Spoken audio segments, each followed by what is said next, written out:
अस्सलामुअलैकुम। टेक्सला की आवाज़ के साथ अतीक रहमान हाज़िर खिदमत हूँ। नाज़रीन, सुबह के टाइम यहाँ पे काफ़ी धूप निकली हुई थी और अचानक बारिश शुरू हुई है और बारिश के शुरू होते ही साथ ही जनाब ये देख लें आप, ये देखें इस कदर यालाबारी हुई है और यालाबारी होने के बाद फिर ओले बरसना शुरू हो गया और इतने शदीद ओले बरसे हैं कि मैं आपको क्या बताऊँ। अभी दिन का टाइम है, तकरीबन 2-2:30 का टाइम है और ये आप देख लें, ये पोजीशन है, हर तरफ ओले ही ओले हैं, अभी भी बरस रहे हैं ओले।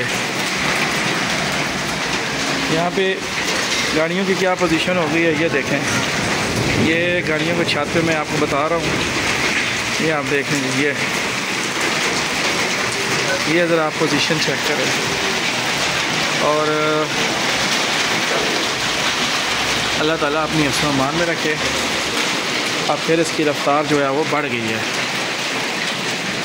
ये देखेंगे।